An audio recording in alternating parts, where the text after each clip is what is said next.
Welcome to Moving with Life. This is episode number 13. I am Andy Acosta. My friends Eddie Sainz and Brian Luevanos will be joining me as well. Listeners, thank you for tuning in. Thank you for lending us your ears once again for the next couple hours.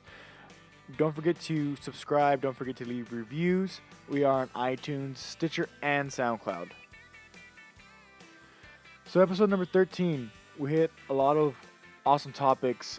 It started with my fast, which I hadn't exactly planned on going in detail, but I do give this account of my 72-hour fast that I did last week. And I was able to tie that into pushing limits, pushing your comfort zone, pushing the norm, versus falling into a state of complacency or normalness, I guess. I feel like it's okay to be normal, but in order to be yourself, in order to get on your creative side, sometimes you have to push boundaries. You have to ask questions. You have to ask the right questions.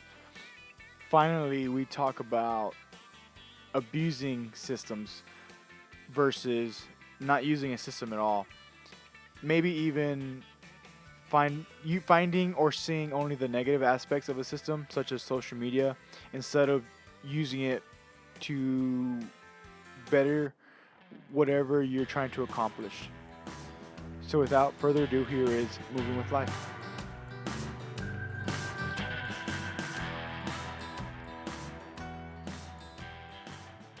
Because that's like all I've known for like 5 girls. So you assume it's gonna be a short-lived thing, or that's your fear for this current now, like you're realizing Fear. that's a fear. A fear. Okay. Just because okay, we had that weird moment where things got kind of shaky and I was just kind of like, no. And then the Right. world went, Yeah. and I was like, there it goes. Here it is. It's coming. Damn. Short-lived again. And that fear just kind of inked back, Yeah. It's not a great feeling. And I should probably just stop thinking about it. But Katie says that I think about it way too much. You And I might think probably about do. it way too deep too. Yeah. Instead of well, I'm a thinker. Instead of letting the grass grow, week to week, as opposed to like day to day, or think about how much it grew today, which is probably 0 to 0.001. Yeah. Maybe in the bigger picture, this is a good thing. Like, It's helping me flush shit out. I don't know. What were you going to say? no, you know how they say like that, I guess arguing kind of strengthens a relationship.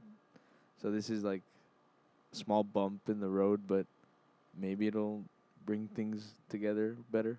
Maybe. Maybe. My other main thing that I had to stop myself because I was like, dude, it's so early. Why are you even thinking about that at all? Was she's, I would say, very much more religious than I am.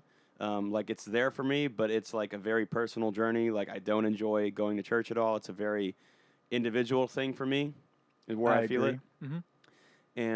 And she very much enjoys going to church and has mentioned inviting past boyfriends to church, and I'm just we're gonna cross that bridge when we get I'm not there. your boyfriend. But okay, what I just want to pinpoint before you continue. Okay, sorry, go ahead. Go ahead. To wrap up my point Yes. before you go into it, is just I started to feel worried that wow, I'm not into God enough for this girl. That's what it felt like today. And I was just I've got to stop overthinking. Eddie Sainz, I know how you feel. All I was gonna say, this is the only point that I'm liking, that I'm hearing, is that you're realizing what the fear is, as opposed to taking it out on the person. So at least if you have the fear, you know what the fear is, you can combat that, as opposed to making it exclusively maybe the person's fault. It's like, hey, wait, you're realizing internally, hey, this is a me thing that, I don't know, that's all I wanted to pinpoint, was that you're seeing it's a fear. It's like, okay, now you can start figuring out the fear, as opposed to you can let the church thing go. Yeah. Interesting. Interesting introspective point from you. Yeah, I don't know. I just I'm trying not to envision down the road too much because it just doesn't. That's not healthy. Yeah, I to think me you should it just is. get over It this. isn't healthy. Yeah. Work through this little bump. That's why I Just keep brought going. beer. Good call. Yeah. Yeah. Purple haze. Mm-hmm. Anyways, that's kind of been my day. Sounds Yeah. Well, I guess mentally productive because for me, like I said, I'm gonna go back. I'm gonna tell in that fear that you realize it's a fear as opposed to something that can be just handled today now and get flush it out and be done with it. Is this making the show? I started it at a certain point, not the entire thing. Okay, I don't want her to Because I hear was anything still of this. no, I was still mic checking a lot of it. Okay. Um, if anything, I'll cut when I listen back. I'll determine at the end, but for now, it's all good. Um, interesting because what I plan on titling this podcast is trade offs because I went through my 72-hour fast, which I hadn't done in a couple months. I had been doing intermittent fasting, but not 72 hours, which is generally good for the body, but like I said, I didn't know as many facts as I do now, so I decided to do it again, right? 72 hours and just pull through it. So the main trade off that I got out of it in a macro picture is, do I not eat and have better brain function but needs more sleep, or eat normally, sleep less, and have better body function, physical body function? That's like the biggest thing that I got out of this week for me. That is a very interesting dilemma you got there. Go Yeah. on, please. Well, okay. We'll go back to really Tim Ferriss. Tim Ferriss talk, and especially Jocko and them. They talk about how fasting is just good.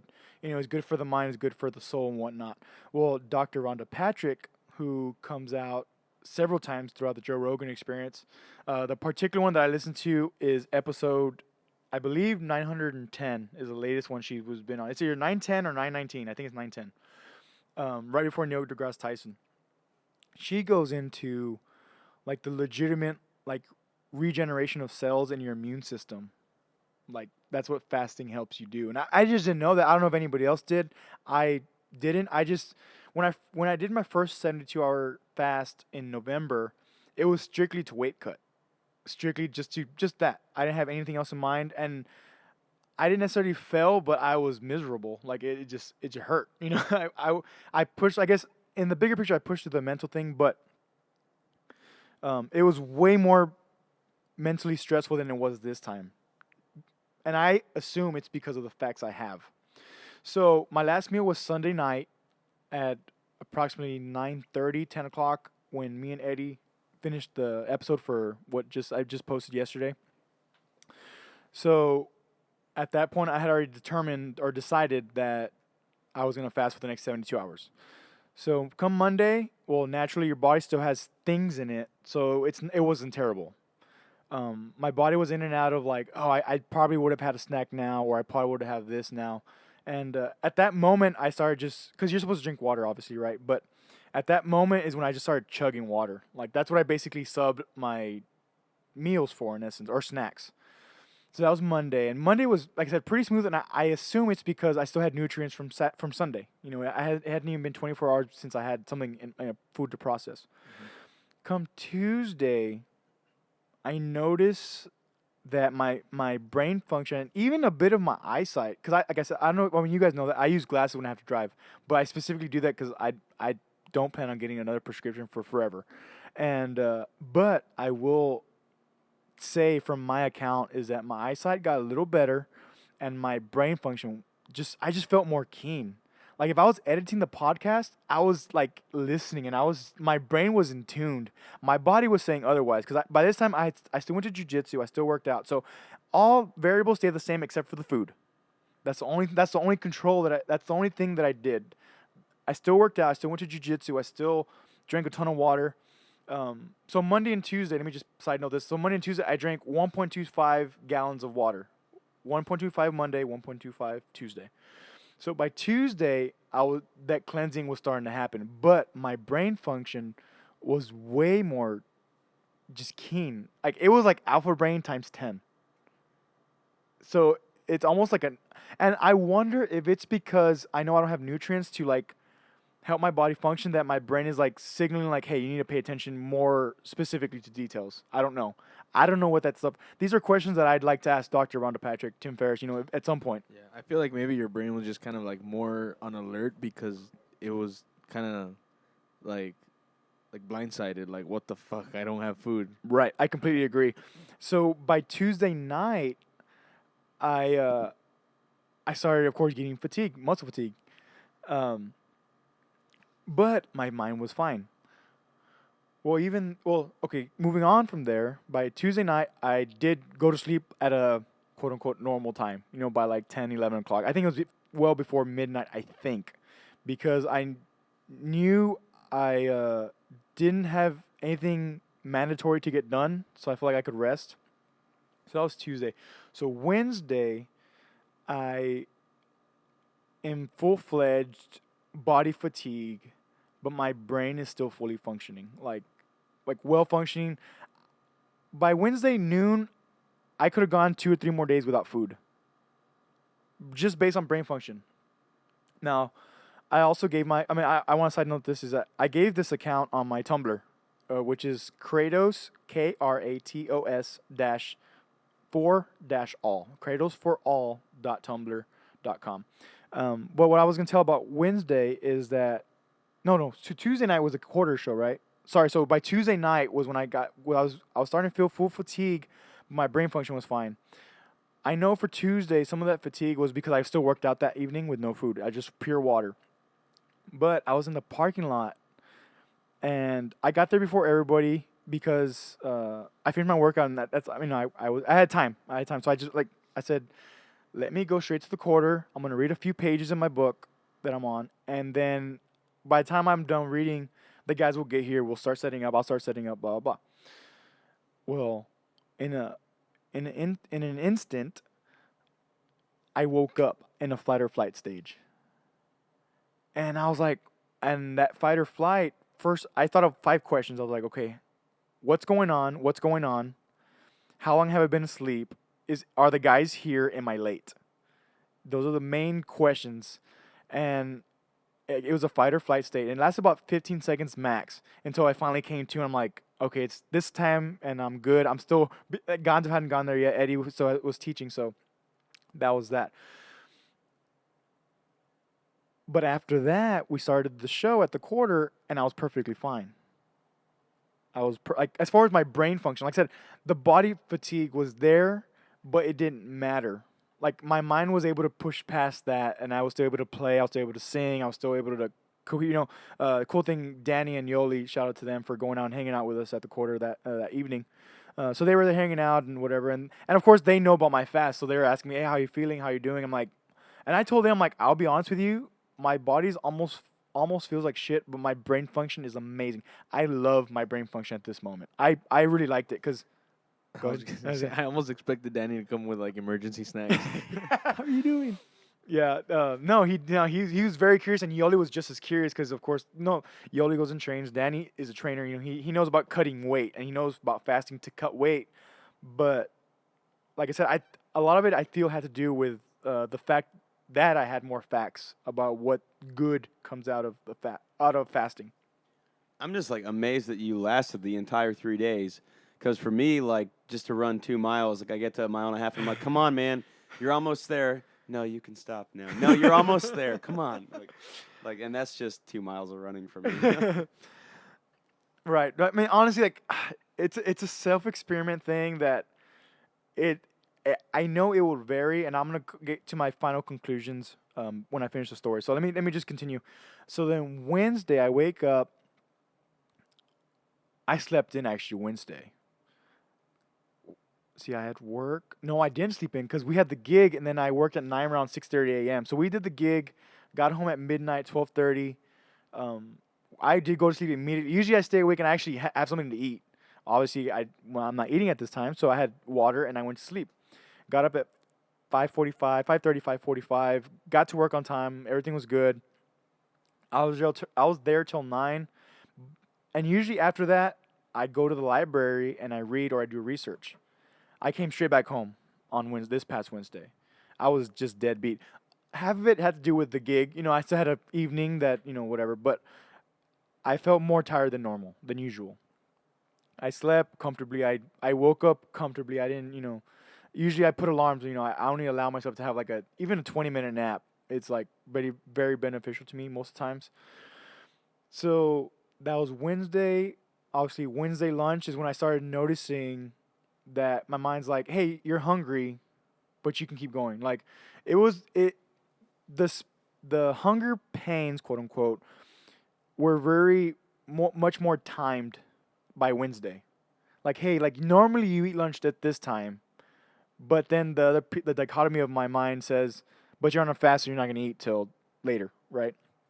So by Wednesday, I felt in full control. And that's what I was telling you guys right now that by Wednesday I felt I could go for another 2 3 days. Like I was good. I could have gone another couple days. So Wednesday was also the first day that I didn't finish a gallon of water, and I started my even with all the water I've been drinking, I s- I started to become in a sense I would call it dehydration. My mouth started drying out. I started getting like some type of like I guess when you swallow like your throat comes up and like it kind of like rubs the top of the roof of your mouth.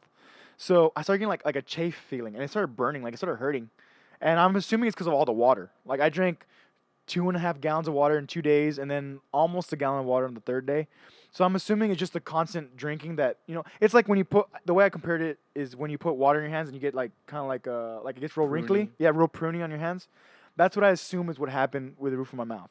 So that's what I called it in my Tumblr post is that was a con to it like that because what I want to gain to be able to do is a 7 day fast because that also has its own incremental value. It does good for. It's just good for your body. I know Tim Ferriss does a three day fast every month, and every quarter he'll do a 7 day fast. Once every quarter he does a 7 day fast. So I need to get back to his books as far as why the 7 day fast is beneficial. But for now, what I learned was that it was the immune system, and then back to Wednesday. Um, so yeah, and then I still worked in the afternoon too, so I was at the gym like most of the day. I was back and forth, but um, by this time I was definitely feeling way more fatigue in my muscles. It was a different fatigue. I could feel it in my joints and my muscles. Normally it's just soreness. No, this was pure fatigue. Like I was like ready to give out. Like my muscles were okay. Hey man, you know, figure out what you're gonna do next. While my brain was saying, hey, you can go another 3 days, another 2 3 days. And my body was obviously my physical capabilities are not to where I'd want them to be yet. Mhm. So then, come Wednesday afternoon, Wednesday evening, and I hit my 72 hours. Sorry, I hit my 72 hours at 10 p.m. Wednesday, and I had my first small meal, and I literally had a fourth of what I normally ate, and I felt great. And I actually text Brian at this. I sent him like a little surfing emoji, because my brain was like felt like woohoo, like it literally felt like I was just surfing. And for those next 12 hours, it's probably where I felt the most optimal. Because once I ate my first full meal at lunchtime, I was optimal, but not as optimal as I was within that first 12 hours of that smaller meal.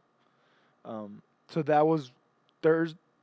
So Wednesday late night, I still ate. Like I literally ended my 72 hours, which was 10 p.m. Sunday to 10 p.m. Wednesday, and I had a meal. You're not supposed to have. I mean, you shouldn't eat late.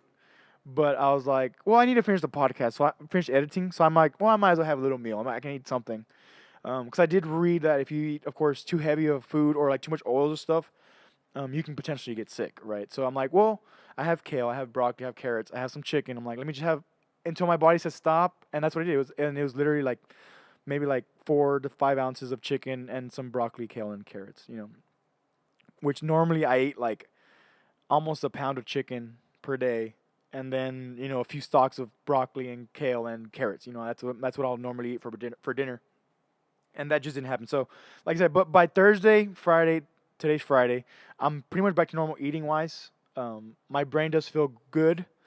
Um, my brains just feel renourished. That's how I feel today. So it's been interesting. But I'm back to my less sleeping, and it's an interesting dichotomy. In the end, like I said, before when I started this tangent was that do I want to have more sleep, more brain function, more physical fatigue, or do I want to eat, have a reasonable amount of brain function and sleep less? You know, Man, I really want to try it. it's interesting. So I gave everybody my account. I know some people have read it off Tumblr. Because I gave the pros, the cons, and then what I got out of it. So what I'm telling people to do who want to maybe try this to see how it affects them is I would say also for one, listen to Dr. Rhonda Patrick. There's specifically a piece in there that just talks about all fasting, like 10, 15 minutes, not that long.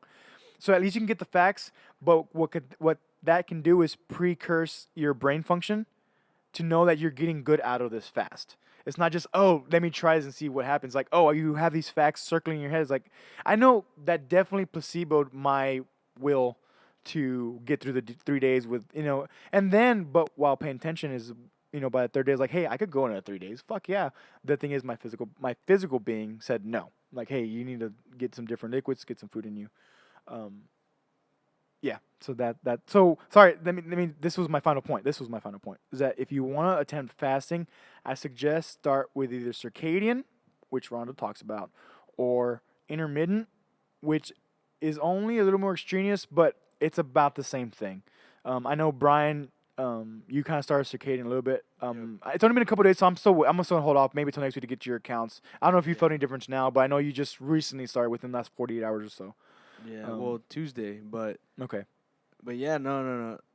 So Tuesday I started it after dinner, and then Wednesday I had like a headache, and I was just kind of in a bad state, sort of. But after lunch, like I felt awesome, and then fasting into Thursday, I felt fine. Like I felt better each day about it. Didn't even get hungry until, the goal was fast 13 hours, and I think today, yesterday going into today I was like at 17, and I felt awesome. Like, yeah. So what I suggest is going circadian, which is what Brian's on, and I'll explain that in a second. And then there's intermittent, which is, to me, I use intermittent because we travel a lot. So that intermittent allows me to eat almost whenever I want. It's still not optimal. It's not as optimal as circadian, because circadian ties back to your actual biology and the biology of a human being. it's your biological clock. Yeah, your actual biological clock, which is 12 hours day, 12 hours night, is basically when the sun comes up, you have your first meal. Before the sun goes down, you have your last meal, and you fast overnight. That's the general synopsis of circadian. Intermittent, mine, because the busier parts of my days are actually noon until 10 p.m. or like I'll get home at 10 p.m. So that allows me to eat at 10 p.m. So that's why it's my own circadian, but it is intermittent fasting. To be theoretically correct, it's intermittent because it's not according to my biological clock or the biological clock of a general human. What's funny is before all this conversation happened, I would have told you, nah, man, I eat what I want when I want. God damn it! But now I really want to try fasting. Like, this sounds very interesting. I've never researched the topic. I've only ever heard you guys talk about it just now, right now. Knew you were both doing it. Had no clue what was going on. Right. This is very interesting to me. That's good. That's one of the I'm gonna now tell this into the crunch of the podcast for today was pushing the norm, versus the dichotomy of being complacent, not pushing the norm, not pushing yourself. One of the questions I had written down was, when was the last time you pushed yourself physically and or mentally? Whether you did one where you worked out as hard as you could and you feel great after, and you feel all those hormones running through your body, or pushing your brain, getting past what Brian has now surpassed of the mental break. Like, oh my God, like your brain's used to eating at this time or whatever, Even another client, because she's like, hey, she brought up fasting, so I told her, oh yeah, I'm on a 72-hour fast right now. So, she's like, yeah, I couldn't do it though. I'm like, what happened? I'm like, give me your story. Did you die? Right? Yeah. I'm like, give me your story. She's like, I started getting headaches and like her head. I'm like, yeah, it's way more of a mental thing than it is a physical thing. I'm like, right now I'm on, over 2 gallons of water in 2 days. I'm over halfway done, but it's way more a mental game. Like anything else, honestly, like anything else. It's putting the action and beating your mind to get something done. I don't know if you have any more questions, Eddie, as far as like that goes. Not at the moment currently. I don't want to dive like too far into the nitty gritty of stuff. Like I kind of want to. We can do and don't. Well, I don't want to like waste the time. I'm sure you have other things with the podcast. I don't want to make it all about fasting. Right. Okay. That's fine. That's fair. Because if you allow me to do this, we're going to talk about it for like 2 hours. And then the title of the podcast becomes fasting. Yeah. Um. Yeah, man. It the part what I wanted to mention, and because I want to bring in like the topic of jujitsu just for a second, not the details of like what I do, but so basically the way my dad sees me going to jujitsu, he's like, "Oh, so you're going to get beat up today?" I think at some point I might have mentioned to both of you or one of you or something, Yeah. or maybe on the podcast as at the past couple weeks. But he's like, "Oh, you're gonna go beat up today?" I'm like, "Yeah, sure. If that's the way you see it." But my payoff, what I realized this week, and maybe this helped through my fasting, of seeing him go out and go do his miles, which he's been doing good, like or he does good. He had just gotten a little inconsistent for like maybe the past couple of weeks, and I've been able to go to jiu-jitsu more often again. I had maybe once a week where I try to go 3-4 times a week. I hadn't been able to, so this week I was able to, and what I got out of it was if it takes me to beat myself up to get you to go better yourself even a little bit, then I'm willing to do that.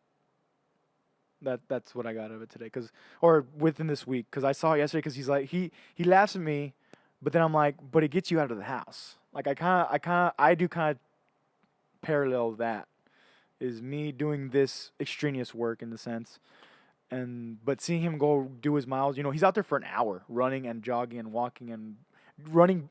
What thing that I love that he does is that he runs backwards to do all the extra muscles. And I'm like, that's stuff that I won't do it now. I won't Yeah. run backwards for half a mile. Like he will. Like he'll go do that. It's like cool. But well, I'm just gonna tell that to the main thing is pushing the norm. I don't know if you guys I'd like to get some of your accounts of the last time you pushed the norm, or um, maybe considering pushing your norm and doing that, doing something new, or um, anyway, yeah, just an the count of that, of anytime that you guys can think of pushing yourself mentally and or physically. Well, not necessarily pushing like the norm, but I've definitely been way more detail oriented and way more analytical at work. And that's not necessarily my choice, but I do enjoy it because it's pushing me to do that extra work, that extra investigation, that extra analysis that I wasn't used to before.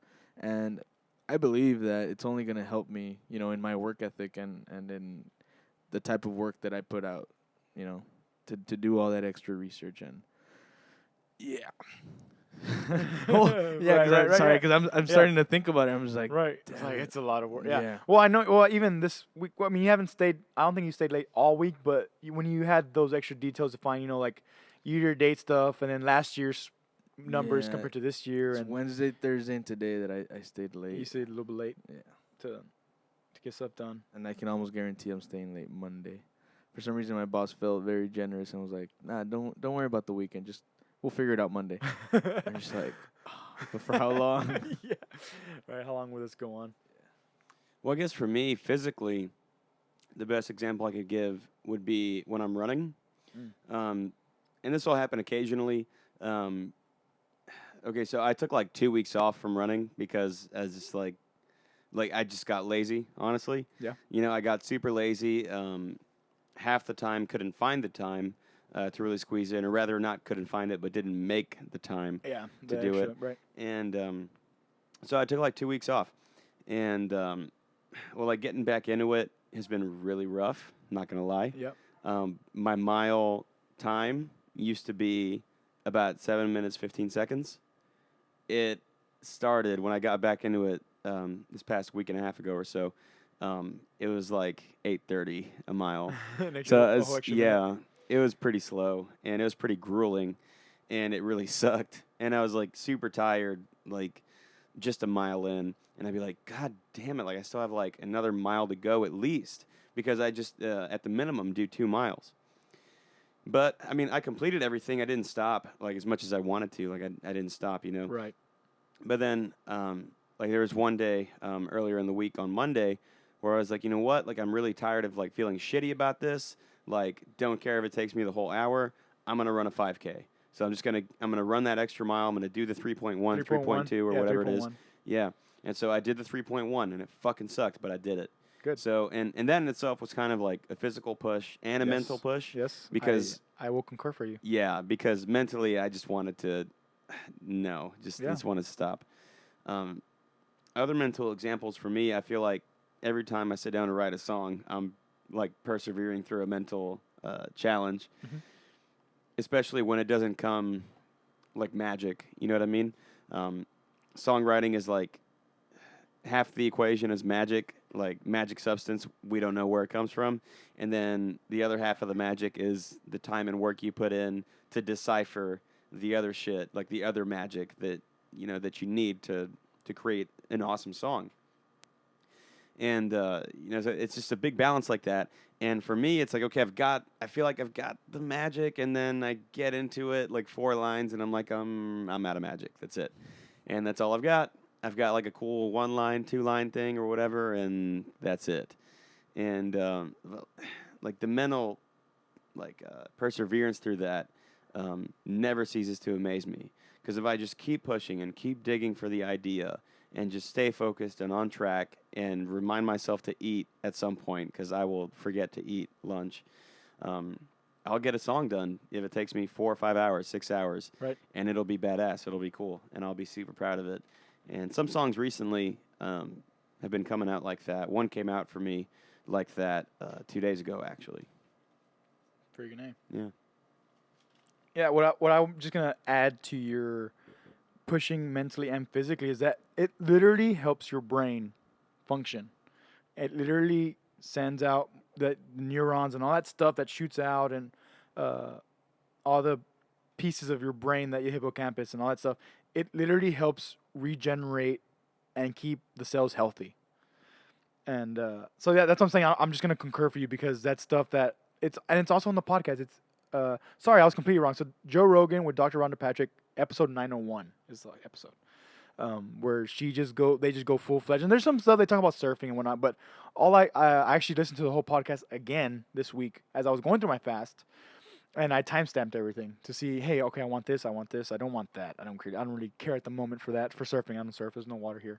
I'm not worried about it. But yeah, she talks about like the super ager. I don't know if you guys have heard of Cameron Haynes. I know Gonzo has. He's a bow hunter. Gonzo talks about him more frequently than not. I only know him because my cousin who lives in Alaska first introduced me to him back in like 2012, 2013. Like this was before like Cameron Haynes is now. Like my cousin knew about him back when he was like still building his brand, on social media and whatnot. Super cool guy. But Rhonda talks about him and the way he's a super ager, because that guy, I mean, he's able to be a professional bow hunter because of the sponsorships he has and stuff. But his work ethic and the food he eats, and then how hard he does push himself. Like I think last year he did. It's called like the Bigfoot 200 or something. 236 miles running, and it's over. I think Joe Rogan says like 50,000 feet of elevation differences, like of landscape.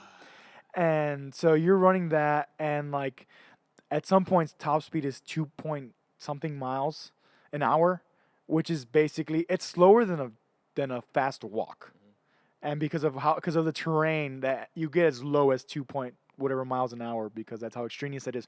But anyways, keeping this on the science part is that where when you push yourself mentally like that, whether it's running a 3 miles, which is a 5K, or doing extra work at work, that stuff, it literally physically, hormonally helps your brain better itself. And there's like food and stuff that I can go into like as we progress through the podcast, not all today, because it will turn into that as well for me, because like I said, I've literally spent hours on this topic because of my fast, because I'm now trying to deal with stuff, or not deal with it, but experiment on myself, using my body as a system of experimentation. Interesting. Can I ask you a quick question that you might know the answer to? Absolutely. Because I don't. So I had mentioned that I took 2 weeks off from running, being lazy. Before I started getting into running, about maybe 6 or 7 months ago, something like that. Maybe a little less, but either way, I weighed like 155, dropped like 10 pounds and maintained that weight at about 145. Maintained it for a good while. You dropped 10 pounds as you started running? Yeah, like I was Okay. consistently doing my running thing. So I dropped 10 pounds, 145, and that was consistent as long as I stayed running and doing what I was doing. And so I was out of it for a couple of weeks, dropped all the way down to 137. That kind of makes sense. So think about it like this. When you first start running, your body is adapting because now you have more adrenaline. Now you have more endorphins. Now you have all the good stuff. Even serotonin. You have all that good stuff running through you. So you start developing muscle mass through the running because you're using your arms, you're using your legs. You start developing muscle mass. Once you stop feeding those muscles, then you start losing muscle mass. Oh, that makes sense. Yeah. Okay. So that's in if that's as general as I can think to not get any information wrong, but that's what happens, and that's why even at 9 round when these people sign up, it's like, well, you need to come in because if you don't come in, you lose so much. But then if you don't, you gotta stay consistent, And so yeah, that's the most general I can think of your situation. That's why, because you do develop muscle mass, but once you stop feeding those muscles, you have no blood circulating to them. I feel dumb for even asking. I should have known No, that. no. I love questions. That's the whole point. I feel like that was like such an 8th grade health class question. Why would I don't know. All he was worried about is saying have protected sex or don't have sex at all. Was that what he was worried about? We had the same health class, by the way. Is that what he was trying to say? I don't know. thing I is, don't know if you guys remember. what We I- all had the same I had- health class. I had- Oh, really? Okay, me and Okay. Andy had the same. Okay, what I do recall about that class was because of certain acquaintances of ours that started talking about all that stuff. I'm pretty sure that's why Coach still, he still did that. It was more of a general thing, like feeding the seed of, hey, don't be an idiot. Because I'll never forget one time he's like, don't forget about the next 15 years for these next 15 minutes. But it's so hard to do that when you're in the moment. Yeah, no, you're not wrong. You're not wrong. I mean, no, I mean I don't really want to go too deep into that. But let's though, like not like Okay, too great, deep into okay, great. to the actual like act of it and all that. Yeah. But as far as like being able to separate yourself in that kind of, dare I say, dire kind of situation. yeah, No, yeah, because with that, there's more hormones that you don't normally have running through you. So Yeah. I don't disagree. I don't know, bro. I Well, don't like, fucking know. I mean, it's almost like an ability that you develop to like stop making dumb decisions. Yeah. And catch yourself maybe in the middle of one and then stop. I think if you can make more conscious decisions on your day to day, when you get into that predicament, you at least have more percentage of success of saying stopping or like stop or not even getting into that situation. Yeah. Maybe potentially. Yeah. Like, hey, have a third wheel just so you can. Hey, I'm gonna drop you off because I gotta take my friend home or something. I don't know, or double date or I don't know something. I don't know. I just think there's ways to get around it. Yeah. For the time being, because my opinion, this is full opinion, but there's too much thought of that and not enough thought of like the bigger picture. Yeah. It's the instant gratification. Yeah. Versus But that's the delayed. Yeah. That's more of a biological kind of instant gratification, though. Sure. No, yeah, but it's very much because you Primal one too. It is because then you get those chemicals get sent to your brain, and then there's something totally new that you essentially haven't felt in a while or whatever the situation is. So then I was gonna say, in my experience, outside of sex, the more I'm in like this type of situation that could potentially put me in danger, or it could put me in a bad predicament. Well, it's just or- in a poor state of mind Hmm. to make a good decision, A rational decision. a rational decision. Like the more I'm in those situations, the easier it is for me to have good judgment. That's fair. That's good. I can agree with that too. Yeah, that makes sense. So, and like you said, let's say in sex, if you don't do it enough, then it's such a maybe like an overwhelming sensation of all these good feelings and good chemicals running through your brain. So the more you have it, the less effective they are. Yeah. The better judgment you have. Yeah. So I'm not saying go have sex, but Yeah. I mean do. But Yeah. don't say that It's also gonna help healthy. you. Yeah, don't. It's Yeah, also but don't healthy, but don't go saying that it's gonna help you be a better judge. right. Just be a better judgment. For one, going into that, whoever that person is that you're with, like it starts there. Like I don't know. I don't No know. means no. Yeah. No means no. You better stop it. Interesting. I did not have this plan for today. I had a totally different angle. A totally different way of pushing the system, but I like where we're going, so we can continue. Yeah, just push That's the fair. system. Just push and pull the system. Like I was literally thinking of dichotomies all day. Pushing the norm versus being a normal person. Man, I need to push the norm a little bit more. Like I feel like I don't push the norm enough in my life. Interesting. Because I thought about this in both of your scenarios. I thought, oh man, I'll be honest, and for whoever does listen to this and like takes advantage of this shit, like Eddie, you're going after music as a career, continue writing every day. You're doing your thing. You're pushing the norm of the valley. That's the way I see it. Let me continue. Damn, that's So- a big statement. I don't know if I'm doing that, but So go for it. Brian is pushing his norm of the valley because I don't know anyone else here that is doing entrepreneurial social media work here. Starting with a store and having an idea of developing the store. I don't know anybody else is doing that. Specifically the way you're doing it of the e-commerce thing. I don't know anybody here. Everybody here is taking it or not taking advantage. That's a way wrong word. They're working at chain restaurants. They're working at no, well, I guess that was the main thing is that the whole because even while Brian's working his 9 to 5, he's doing other things outside that. Where I think there's not enough of that. There's a gap between the people who did that, which are the people who created the valley in the first place, right? There are those people those entrepreneurs that brought essentially big business and business in general to the valley. But there is a gap because retail stores and food chains got so big and everybody got so worried about making more money that entrepreneurial idea or mindset that I see from you two is what I consider pushing the norm here in the valley. Because all I can further suggest is that you guys continue developing the work.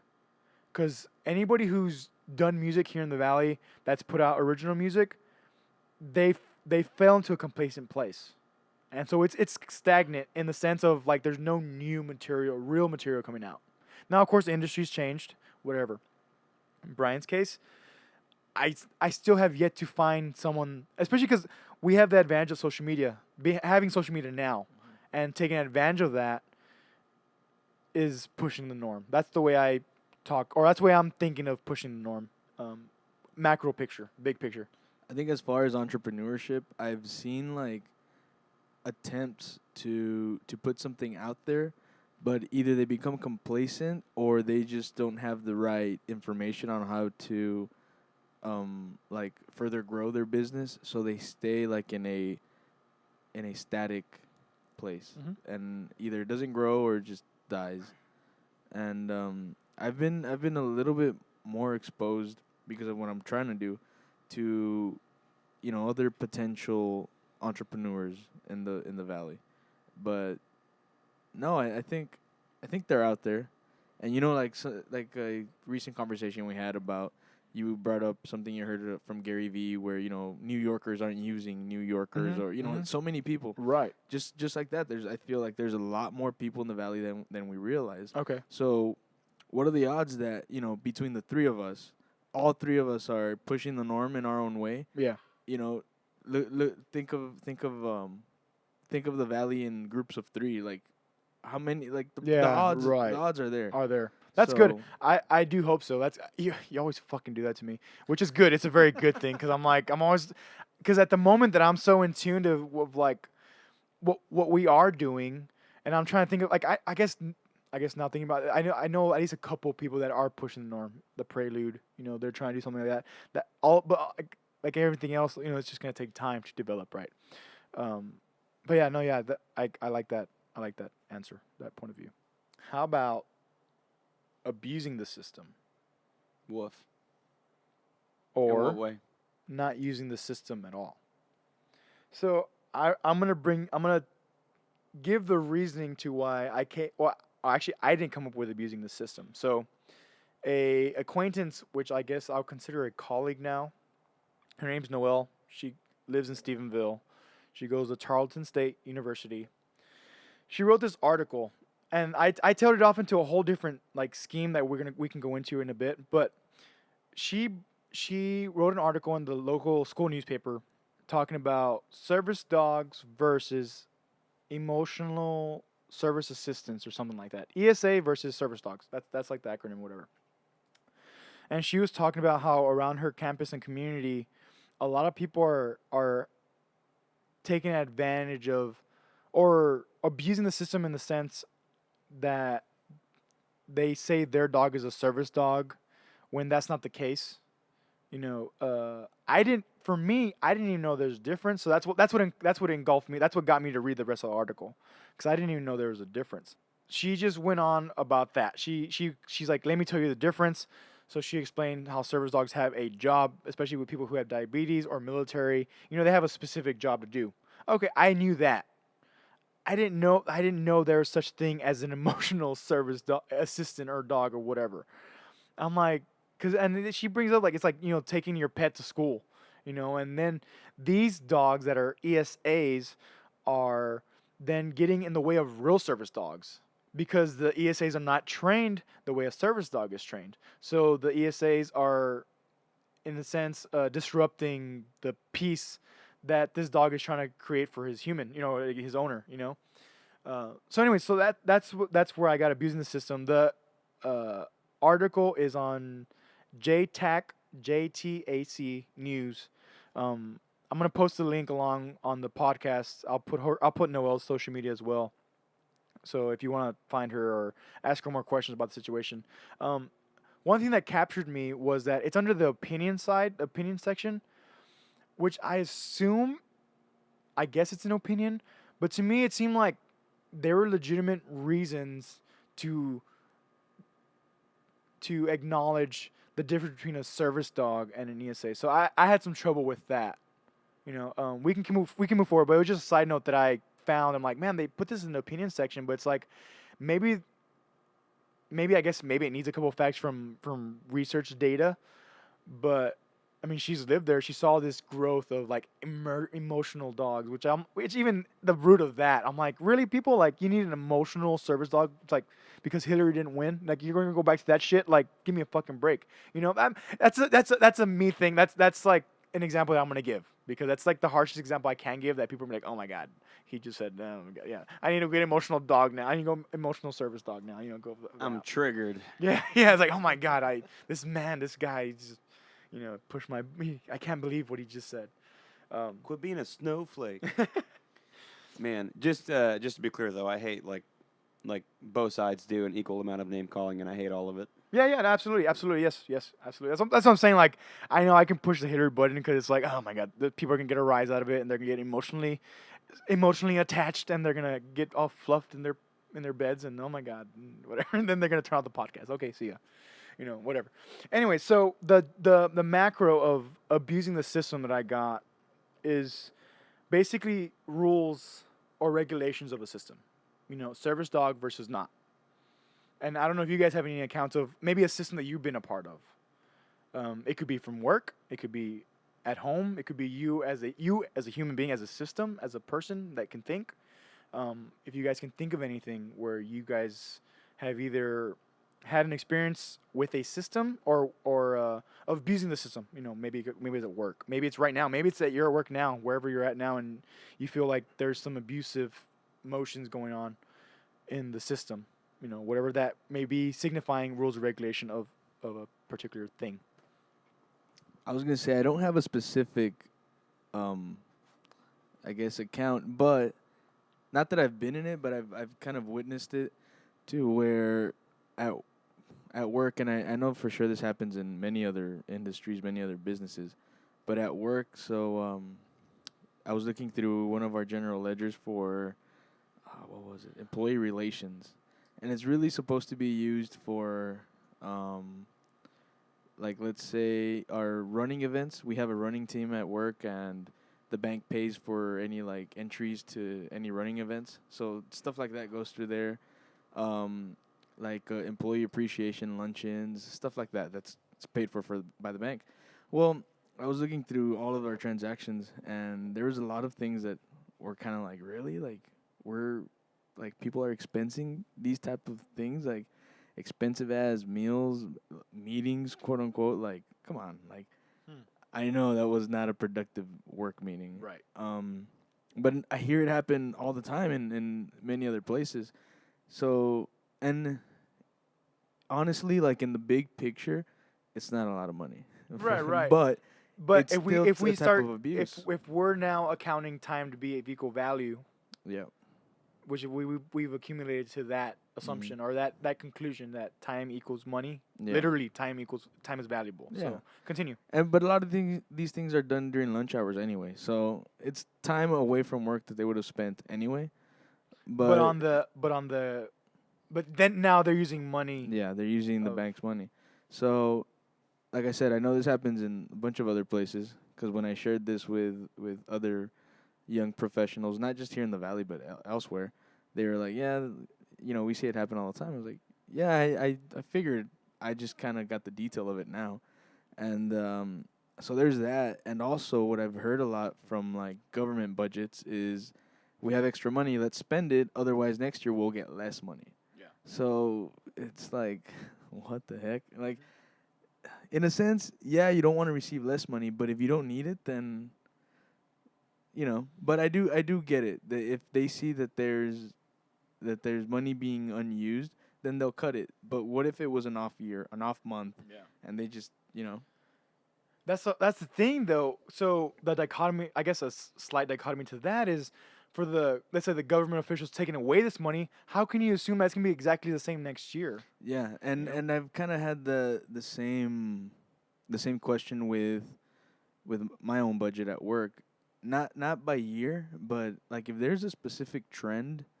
So just an example.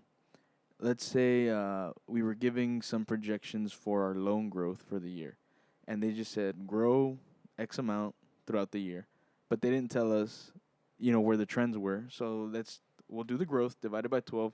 That's how much we got to grow each month. And then they come back, and when we're asking questions like, why are we off?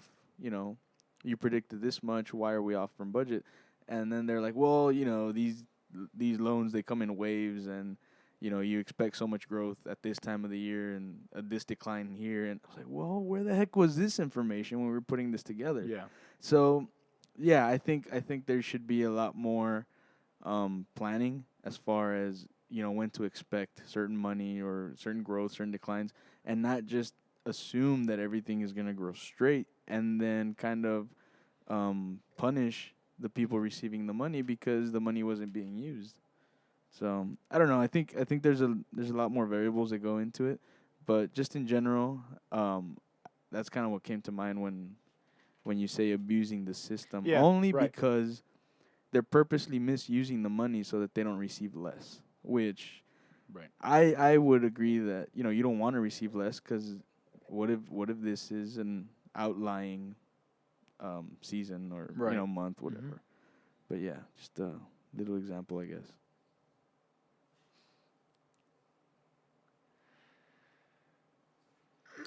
I'm sorry, I can't think of an example. It's good. It's good. Fine. It's fine. It's all right. Well, what about in music, or maybe something you see going on in the industry right now? I feel like people abuse people's emotions way too fucking easily. Okay. Fucking. You gotta say it like that again. Sorry, Mom. But as far as okay, I'm gonna go there. Because I was like, well, hold on. I was gonna say, just think about try to make it relevant to like whatever you like. We're just Sure. giving personal accounts. I'm gonna jump right into it. I'm just gonna. I hate talking this way. I don't think talking this way like does any good. But I'm Then gonna don't come do out. it. No, I'm gonna come out and do it. It's gonna happen. We're gonna go there. It's necessary. The system for writing popular songs, like top 40 country music, Okay. is getting abused as hell. Okay. I mean, and there's always kind of been like a formula. It just kind of depends what decade you're in. But you know, right now it's currently the tailgate, the truck bed, the girl in painted on tight jeans. You know that 6-pack of beer. 6-pack of beer kind of thing. Yeah. Sundays. But I feel like, and I don't even know if I can say it's like with bad intention, because their intention is to turn a profit, and that's, I mean, for all intents and purposes, a good intention. right. Yeah. From a but from a business. From a business standpoint, yeah. And I mean, that's the point, is to put food on the table Right. for your family and for your coworkers' family, and et cetera, et cetera. It's a team effort. And so they're trying to do that, but in the process, I think that the country audience has been completely taken advantage of. Yeah. Like, I don't think people realize how much like subpriming goes into all of this shit. Right. Yeah. Right. Like, it's a lot, you know? And I feel like that's a system that's definitely been taken advantage of. And it's very obvious to see it just within itself. But then when you put the dichotomy to it of, like Chris Stapleton comes out with an album that's just like badass because it's so authentic and real. Yeah. Then it's more apparent, Like, you can only say that about one guy, 2 guys, Sturgill Simpson, 3 Yeah. guys, Jason Isbell. Yeah. 3 guys out of how many dudes are doing this? Yeah. Over a handful now. I mean, everybody's wanting a piece of the pie now, after they figured out this ratio. Yeah. That's the only thing that I'm gonna add. 'Cause we did touch this subject at some point before, where I did talk about, or I did mention, where what is the artist willing to give up in order to get a recording contract? I don't want to go too deep into it because I've already talked about this, but just that. So, like, yes, you want to turn a profit, but if you lose the fact that we're human beings, once you lose that almost tangible thing, which us as humans, we are tangible. We are, you can feel each other. And it becomes only about the profit, only about, because even then you can tie in the business to be humane and think about the others, right? Think about contributing back, think about philanthropy, whatever, to be general about it. Well, then there's like, I mean, you say that, and it brings up in my mind a company like 30 Tigers, which is a label services company, and all they mainly handle is management, day-to-day stuff. I think some booking, don't quote me on it. And I may be completely wrong about that, so okay. Really don't quote me on it. It's all right, yeah, that's fine. But definitely Possibly. day-to-day management, and definitely album release planning and stuff to those accords, and distribution for albums, right? Mostly for independent albums, such as Jason Isbell, the new Andrew Combs record, fully released today, which I'm looking forward to. Yeah, I got to. And then, well, he released that on New West Records, but past releases, he's gone through 30 Tigers, Turnpike Troubadours, 30 Tigers, Jason Eady, 30 Tigers, just to name a few Red Dirt, Texas music scene people who utilize their services. So I think about companies like that aren't capitalizing on the, the formula songwriting, this is what our listener wants, and this is what we're going to give them until they're absolutely tired of it, and we're going to take advantage of it for all we can.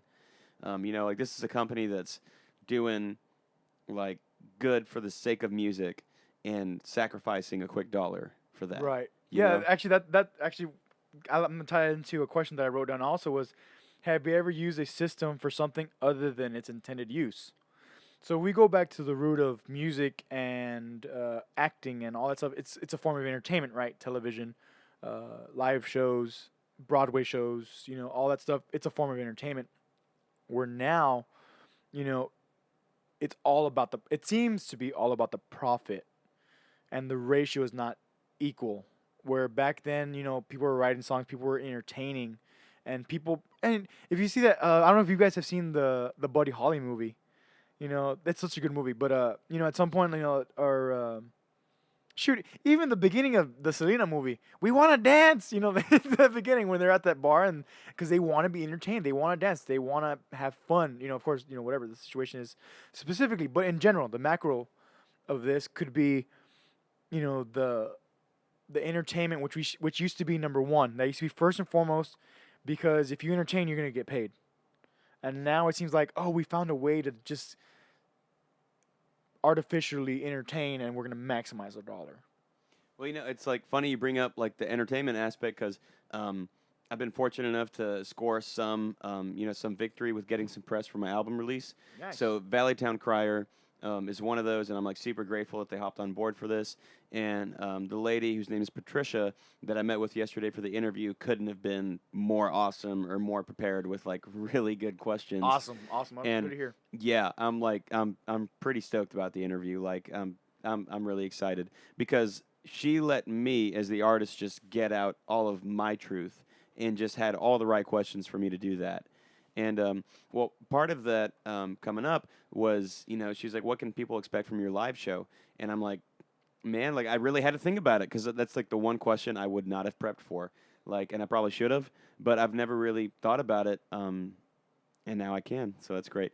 But so in the moment, I was just thinking about it and preparing an answer in my head on the cuff or off the cuff rather. Off the cuff. Yeah. Yes. Sorry for that one, off the cuff.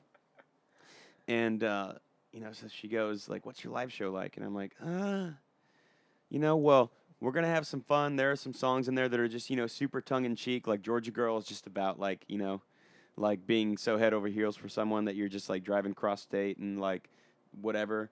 Like other songs I have like that are super tongue in cheek, and just let's just have fun, feel good, whatever. Dance a little bit.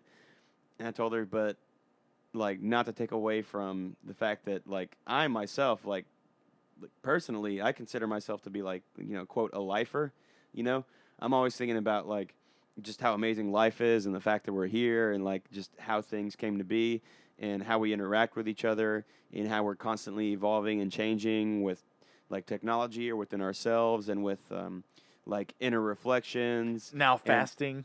Fasting, right? Or like we've done meditation. Yes, meditation is a big one. So yes. it's like just the whole life thing. The process. Yeah, the process of life just really fucking like intrigues me, and that's like what I write about. Like like every song that I write relates to the process of life, and just like kind of where I am.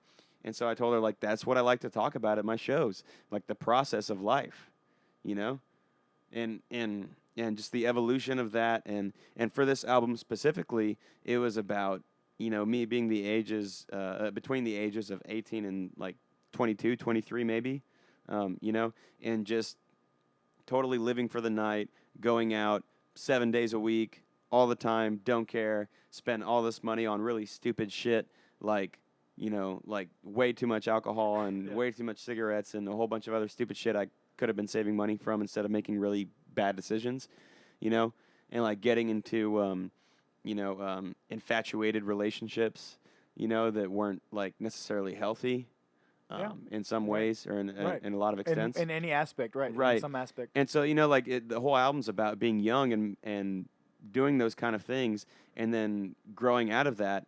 And instead of watching the Sunday morning sunrise from a Saturday night perspective, you're just watching it from a Sunday morning perspective, And that's what the album is about for me. It's like it's a pure reflection of that, Yeah, I like that. And so that's what my live show I feel like is like. At least when we're not doing the bar thing and we're playing like for my thing, like we're Right. playing our songs, Right, like, right, yeah, absolutely. like it's a life process, Right, yeah. And so with that being said, like there's no bullshit in it, There's no room for that, you know. It's 100% purely authentic, and I'll completely admit I don't know how we started this conversation. So Oh, well, I just talked about just kinda- entertainment. You're talking about Yeah. entertainment, and then Abusing the system, yeah, yeah. abusing your But audience. also the Patricia asked you the question of how's your what can we expect from your live show, and you didn't know how to answer that right away. Like you didn't have like Yeah. an answer. Like you said you wouldn't have prepared. But yeah, that's interesting. I mean, that's super good. Good, yeah. I think Eddie just abused the podcast and plugged his new album. So it comes out June 16th. The first single gets released. Well, this will come out on Thursday. So tomorrow, motherfuckers, The first single comes out. It's called "When I Was Young." I wrote it with Angie Gonzalez. I'm totally plugging myself now. So This is the plug. happening. This is it. And it'll start spinning on KTEX the following day on the Saturday. No kidding. So Yeah.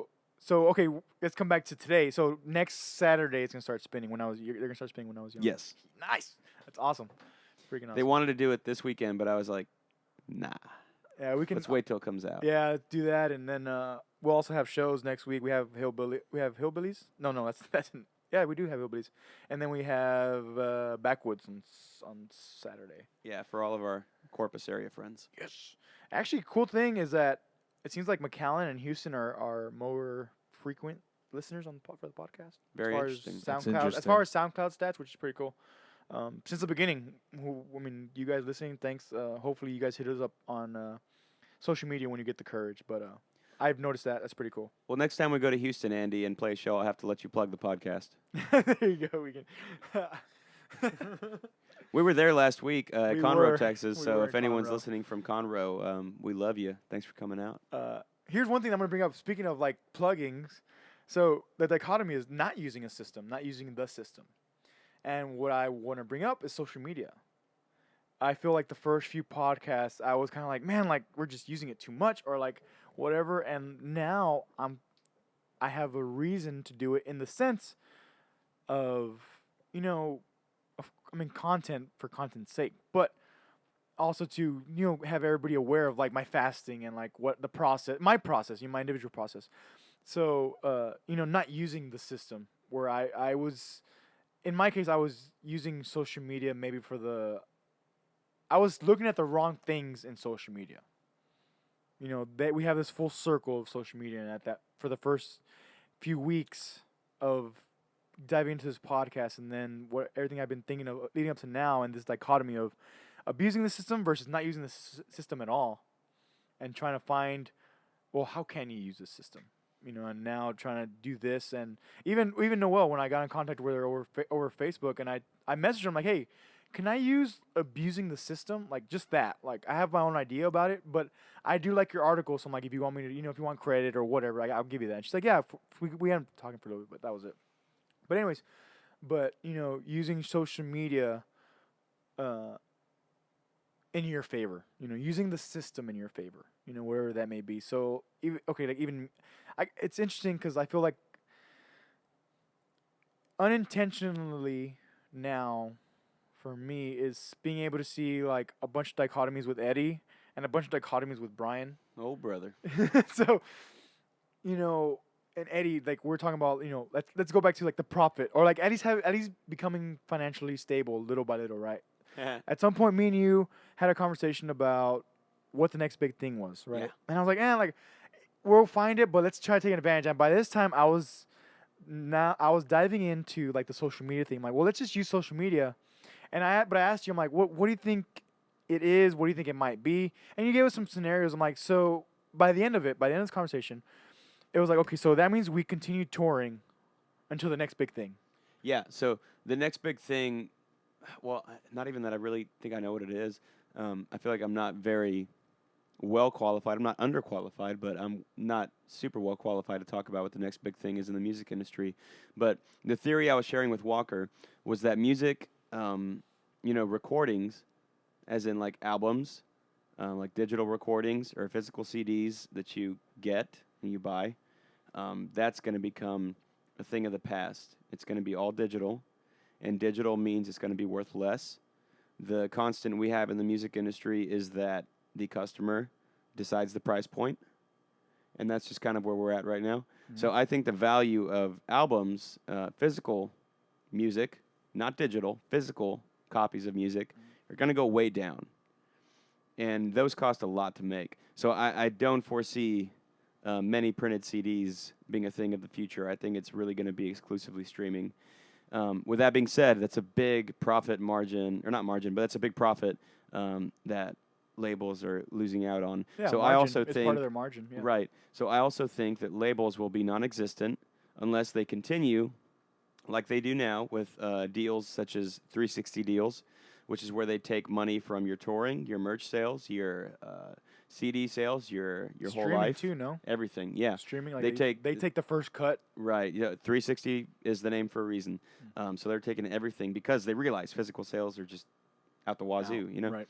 But I still think, regardless, labels will fail because artists are getting smarter. It's a very do-it-yourself market now with the advantage of social media. With that being said, I think the loss of the physical CD price point will be replaced by an increase in concert tickets, There you go. concert ticket pricing. Right. So that led to me and Walker saying that, we're going to continue touring then. Then that's A just lot. that's Yeah. and that's where it's like, okay, the system that I was not using, or I wasn't using it in the right way, which is social media. Now I'm on that shit all the time. Very very much intentionally, but like I said, also to let people, just let people in on the feed, the news feed of my day to day. But yeah, the using the system in the right way, touring. Okay, if that's what it is, then we keep playing live shows, we keep developing our live shows, we keep practicing for live shows, and that's all we worry about. Develop, work up new songs here and there as we progress. But the main financial seat at the moment is touring, because that's been the most consistent for forever, as far as Yeah. generation of sales. Touring will always be a constant in the music industry, I have no doubt, because people will always, always, always want to go see a live show of their favorite artist. Just how it goes. Yep. Speaking of, Ryan Adams is coming to Austin. I'm just saying. Are you going? I should be going, but I'm not going. Why not? Because I'm responsible as fuck. Okay, so Because I just dropped like £10. $2,200 on replication for the CD, and that hurt a lot. But it's only Yeah. temporary. it's only temporary. You're right. It'll pass. It just sucks to like build up your savings so much and then just watch it all plummet, like in an instant almost. So when I was building up my savings for the album, and then we went and finished the album, Yeah. and like the one day I dropped like an $8,000 check for like all the I was expenses there. that day. That hurt. That would make It all goes away very quickly. yeah. Hoping to make it back when people really like my stuff? Question mark. I think you will. I have faith in you. I've been feeling really proud about it lately, and I don't feel like I've given myself enough credit where my own credit is due.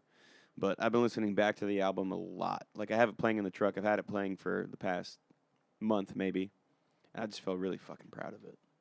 And I feel like I've been pregnant for 3 years. So I'm just ready to push this thing out. Yeah. Sorry, that was a really bad analogy. I apologize to any women out there that I don't know what pregnancy's like. So I have no right to say that. But I guess your reference was that this has been your own baby cooking in an oven Right. for 3 years. Right. Okay. That dichotomy though is it's only been 3 years. Man, it's already been 3 years. Yeah. Yeah. There's that dichotomy. Yeah. In a change of a word or two. Yep. That happens to me all the time. I'm like, man, I'm already 24, and I'm like, I'm only 24.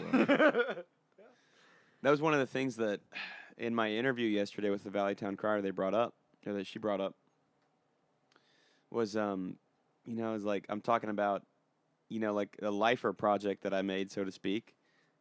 And she's like, "You're only 24." It's like, "Yeah, I feel 34."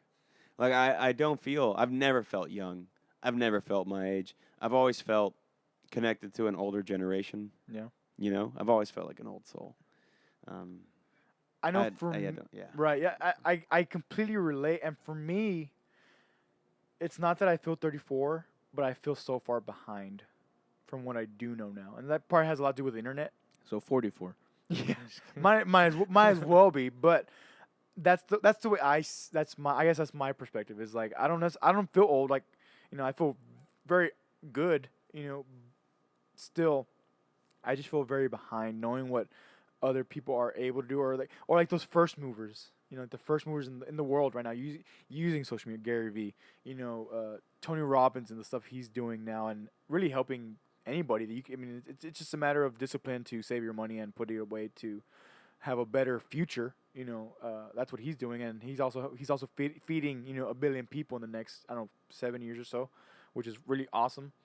Uh, A lot of the times, though, it's those that are late to the game that end up being better at it because they learn from the pioneers' mistakes it's fair. or they further improve upon their methods. It's fair. Honestly, I guess that's what I'm doing. I don't know how much deeper I can go into that because it's like I read every day. Actually, I was talking to Brian about this. I'm just gonna throw this out there.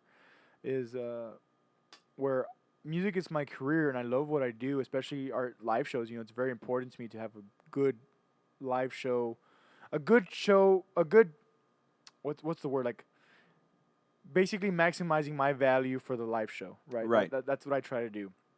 And that's one thing. But I feel like I'm missing a pillar. And I don't know what that is, but I'm also not trying to figure it out or force my brain to just come up with something today. Because it might not be that. And what I do every day now is I read. I go on YouTube and look up things from Dr. Rhonda Patrick or Joe Rogan or Tim Ferriss, Jocko, all these guys that are my distant mentors, Gary Vee. And I just learn every day because I figure I will stumble upon my maybe final pillar or maybe just another pillar that I'll add in the next 5 to 10 years. I don't know what that's going to be. While I'm still trucking along with music and Eddie, and I really enjoy the project. So like, there's nothing for me to necessarily think about with Eddie. It's just doing now. Go play shows. Go learn songs. Whatever Eddie needs to be done or whatever Eddie wants to be learned, he sends it to us. Learn it, and it's more of a doing process now than thinking. Where I feel like I do have space for another significant pillar that's gonna maybe not equalize to music because music beats all right now at the moment, but it may become really close to where it has the same amount of doing and significance in my day to day. I think as far as your pillars, you might be in a place where you have found your 3, 4, 5 main pillars, and then from here on out, you just kind of branch out those existing foundations to adapt to what's to come in the future, with whether it be social media, whether it be how we watch TV, how we interact with one another.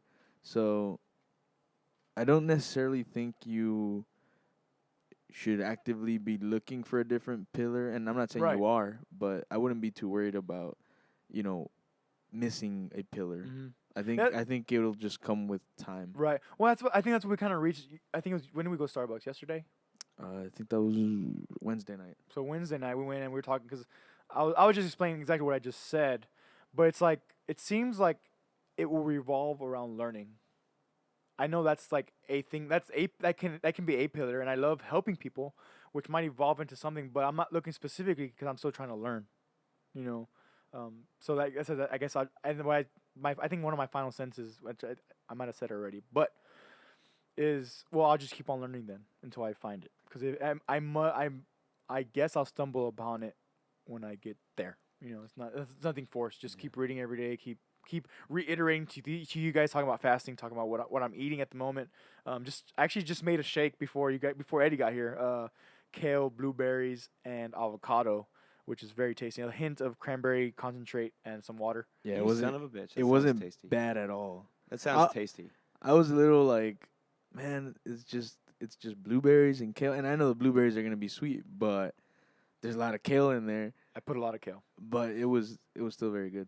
and avocado, which I love don't eat. avocado. Okay, I don't eat avocado. So there's some difference there. But going back to the root, I don't want to lose the root because I do that a lot. I do it too many. I go on too many sub tangents. Really quick. Go ahead. If I go use the restroom, will you guys carry on? We can try. We just try. Just go. Fucking go. Go for it. I'm gonna pull a Joe Rogan. Just go. Yeah, down the hall, down to the right. And then talk about me while Watch your step. Self plug for Eddie Science. I was just gonna say how interesting it is that you brought up, the solution or the answer, the conclusion revolving around learning. And just this morning, I was thinking back to like one of my first job interviews ever, and the guy asked, "Where do you see yourself in 5 years?" And I said, to be honest, I'd hope to be with this same company in 5 years, but whether I am or I am not, I just see myself learning, just constantly learning, filling my brain with new things and, soaking in new information. And I think that kind of ended our interview, and I want to say that that's one of the answers that really helped me get the job. So it's interesting that we're kind of that I was kind of remembering that today, and that we're talking about it now. Like Right. we kind of came upon the same thought or topic, and it was like I think I was parallel. onto something. I Yeah, was already developing. The seed yeah, was and developing already then. those 5 years are kind of coming up like within the year. Oh, I think wow. I was 21, I think. Yeah. So those 5 years are coming up. I'm not with that company, Right? but I'm still learning. Yeah, and it's ever more dense. Yeah, and I'm super grateful for kind of keeping that not promise, but sticking to my word when I told them I don't know where I'm gonna be, but I'm gonna be learning, and here I am learning. It's I'm at a very utopic mind right now. It's pretty cool. I just I've I guess this build up for my week from the fast and to now releasing all of that plus some plus everything we have touched base, which has revolved around my notes today, which is pretty cool. But at this very moment, it's very utopic feeling, which I talk about every so often. I don't always reach it, whether it's during the podcast or on my week to week, but um, learning and also learning about yourself too.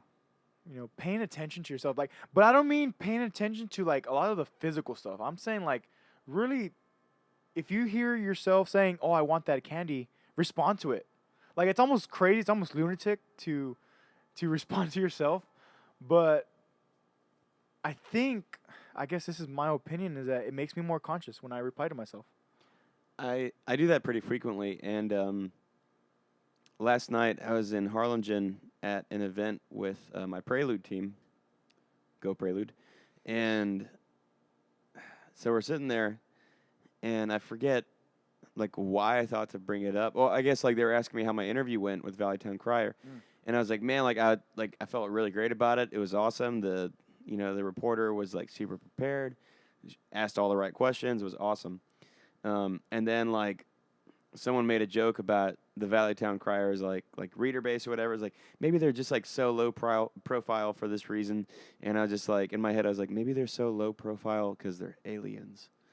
And like and then like I thought about like my like conversation with the reporter when we were meeting up at this coffee shop, and she's like, "I'll be in the back when you get here," and I was like, "That's it. I'm getting abducted.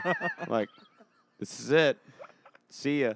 But like I like expressed these like inner thoughts out loud, and everyone was like, "You're weird as shit." And I'm like, "No, I know I'm weird as shit. Like I accept the fact That's that what I'm, I've been trying I'm to weird tell as you shit." guys. Yeah. But Like, see those ounces of weird push the norm. Yeah, and I love having those kinds of conversations with myself because A, it's entertaining as fuck, and B, it just like keep things interesting, man. I think it's Like, kind of healthy too. in a way, In a way, yeah. yeah. I feel like maybe you're more self-aware, and that's kind of what Andy's talking about. Don't just think about it, like react and learn about yourself. Yeah, So say something Yeah. and then let your subconscious say no. I want that candy, and you say no, and then I talk to myself very vulgarly. Like people think I Same. cuss. Like I talk starting at 4:30 in the morning, starting at 5 o'clock in the morning. Depending on what time I go to sleep, obviously. I've also written about that in my Tumblr. Anyways, but going back to the root again of that self awareness, being able to push that norm. I know for me, the majority is always the extreme circumstances, as far as life or death. Why do I train? Why do I exercise? Who do I see not exercising as hard as I wish they were exercising? Okay, in a real scenario, will I have to protect that person? In a real scenario, will that person be able to help me, or do I just tell them get the fuck down, so I can go about getting whatever task done? Um, it gets. I'm gonna tell this into something in a bit, but yeah, just being more self aware. I don't know if you guys have any more to add to this? Man, just being so self-aware for me has been the number one life changer of all that I can recall in my short 24 and a half years of life here on Earth. But just being more self-aware has been phenomenal, and I really have to attribute a lot of it to podcasts. And like that's a big reason why like I was totally on board when you brought up this idea to start this one, because I was like, fuck yeah, like I want to have my outlet with that, or my like contribution to an right. outlet, you know. Yeah. And because a lot of podcasts have done so much for me, and I understand like they're like a form of entertainment. I feel like most people kind of get on there for you know, like the crime story or the exorcism story or whatever it is, you know. Or But even the pure comedy every single yeah, day. or the pure comedy. And like Bill Burr's podcast, I listen to that. That's just pure comedy gold, man. You know, the Monday morning podcast. Yeah. And that's just for great laughs. But like maybe 75% of the time, I go to podcasts to like improve my life. You know, like I'm looking for like a guest to come on the Joe Rogan episode where like I'm gonna learn something really fucking cool right now, Yeah. and I'm gonna apply it to myself or to those around me or to the world around me or et cetera, et cetera. For you, Andy, Rhonda, what's her name? Rhonda Patrick. Dr. Rhonda Patrick. Dr. Rhonda Patrick. Like, look what you took from that. Dude, literally, it's okay. So her podcast with Joe Rogan, the episode 901, it's 3 hours long. It took me 7 days to listen to it and all. After I listened to it the first time, it took me like just 24 hours to then listen to it, the whole thing. Where the first one took me 7 days, I cut that in seven, in the seventh, where I listened to it in one day. But getting that information now, like I said, being able to hopefully plant some seeds in people to be more conscious, to then again still be more self-aware, be more self-conscious about what you're eating, what you're not. I know for Jocko Willink on Joe Rogan, that was a big life changer. I know for you as well. And Yes. well, with his episode, it made me just really like analyze the fuck out of my ego. And now that's something I do on a daily basis. And that's actually something that I get like complimented on. And I'm like not like trying to brag like I'm fucking awesome, but because that would be totally contradicting to that That'd be statement. totally ego. That's But your ego talking. yeah. About. But no, like someone like yesterday complimented me about like how like humble yet confident I appear, and how like I carry myself like in an authentic, like just very you get what you get kind of way. Yeah. You know, but still with like respect for others. So like that, like it meant a lot for me when they Mhm. said that to me, because I was like, man, like that's like something I've been super hyper conscious of Yeah. with myself. You know, I'm like making like extraneous efforts. Fuck grammar. A lot of effort. Extraneous efforts to like be a better human to other humans. Yeah. You know, and that means putting the shopping cart back in the shopping cart stable. Don't leave it in the parking lot. I don't Don't- even use shopping carts. So whatever I can hold in my Yeah. hands, that's what I'm buying. That's what keeps me from spending more. But I don't disagree, dude. Side tangent. Side note. So like the Valley versus like Corpus, dude. Everybody puts their carts away. Really, like Corpus, Yeah, everybody puts yeah, their carts away. over there. Yeah, it's decent. Yeah, it's good. Over there, it's good. People even like okay, the person who you see not put the cart away here, they put the carts away over there. Like those stereotypical people that you may think like they may look like maybe sluggish or not so well off. I don't know anything you can think of it being a maybe negative stereotype. They put away the carts over there. 100%, I love it. 100%. I love that. I hate that that's a problem. Like in our local area, Edinburgh, McAllen, nobody puts their carts away, and it's always in my way.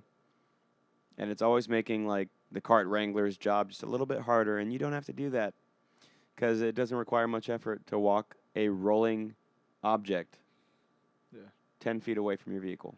Or not 10 feet, but 30 feet, 40 feet. I'll give you some right slack. There. Right. Regardless, it's not a hard task. Just put your cart away. That self-awareness. So today, I had a student. During my last class, it was 8th period. I did high school. So today I substituted high school for the first time ever. I've been very skeptical because I have a cousin that's in high school and I'm just kind of not about it because I deal with him and I take care of him every 2 weeks. So I had an idea of how these students could be. It was my aunt's class, and they weren't bad. I mean, we got to do the work. It was just reading a chapter. It was nothing hard, nothing, especially because it was very last minute. Like, she called me last night, like at 9:30 at night, like, "Hey, are you available tomorrow?" I'm like, "Yeah, sure." And that was done. But my last class, because she's also an assistant soccer coach, so last eighth period, I get to go outside with the soccer girls and the other coach that they have there. And one of the students wasn't participating for whatever reason, so she was sitting on the bench, and it was me and another coach. And she asks, "Do you think there'd be a draft for the military?" And of course, first thing for me was that my heart sank. Okay. After that, look, I'm glad the teacher responded, because my first words probably wouldn't have been the best first words. We talk about having those extra 10 seconds of patience, that extra ounce of patience to be at least have something better to say. So, the teacher responded. She's like, no. She's like, no, I don't. She's like, I don't think so. Like, um, she's like, why? Do you have someone that you're worried about? And she's like, no. She's like, just my friend. My friend brought up that it's all over Twitter, or she saw several things on Twitter. So she was telling me, and she didn't know how to say this, but what I got of it, that she didn't. It was something she didn't know how to. She didn't know what it meant. She doesn't know what a draft is, right? And she doesn't know what it entails. She doesn't know what encompass. What's needed, or what's needed for there to be a draft. So then I let it sit a little bit, and I was like, what did I say? It was an easy answer. It was a, I guess, easy feeling answer, in the sense of, like, you're okay. Like, you're okay. Especially, I mean, I think she's like 15 or something. So even then, if there was a draft, it wouldn't start with 15-year-old female or male, underage. Right. It wouldn't matter. But what did catch me that the teacher asked was like, is it someone you can affect? It's like, no. Okay, well, that's also a good thing. So I try to revolve my answer around that, right? But then as soon as that happened, well, I went on Twitter, like, there in front. I went there, and the teacher's like, "Oh, you're looking it up?" I was like, "Yeah, like, I'm curious now. Like, if it's going around, and these kids that are in high school are like getting this information, you know, what's going on with the system that is telling back to these kids now asking these questions? Maybe she has a friend. Maybe her friend has a brother that's of age, or that's in the army, and doesn't know how that works." So going back to abusing the system, or not knowing a system, or system for intended use. That's what that revolved around. But going back to this little girl, her sincerity of her question, like, her words said one thing, but her face, her eyes said something way different. So whether she's saying the truth or not, it was really irrelevant, because, like, she's not wrong. My final I know this may be a me thing. This might be with you guys too. Of me, I guess, saying my default aggressive truth, no matter what, no matter how much it hurts, or how much you don't want to hear it. Just kind of say it anyways. Where I told her, and then maybe this wasn't bad, but I don't know how she took it as a 15-year-old. I'm assuming she's 15. Where I said, "Don't worry, there hasn't been a draft since Vietnam. You have nothing to worry about. Like, don't worry about it." I said they did it back then, but a lot of things happened back then that they felt it a need to be a draft. I'm like, but you right now we're okay. There's not gonna be a draft, and whether that's true or not, I assume it's true, because I think after Vietnam they did it, like, they literally, like, put in legislation, didn't they? I don't know if you guys have any. No, feedback, I don't or think there's any legislation for it, because we all, upon turning 18, as men in this country, have draft cards. right. So, like, Can't well, you opt for that? registration. Can you opt to do that No, or not, or is it when you okay? register to vote, This is stuff I'm not you're- sure of. Right. Okay, yeah. when you register to vote, I know there's something there with that. I thought it changed where, like, you were able to opt if you wanted to be a part of the draft or not. Nah, Okay. when you register to vote, you have You're an in. ID. Okay. You're in their system. But I'm in total agreement with you. I don't think it's gonna happen. Yeah. No. I think back then, there was such a small number of military personnel, and now it's kind of more like a regular, steady Mhm. job. And that's what we concluded. Me and the teacher in summation was that we told her like, hey, and I wanted to read it because of Jocko and because of Leif and because of Tim Kennedy and these guys that I look up to in a sense, and I research from them. I use their research to add to my research.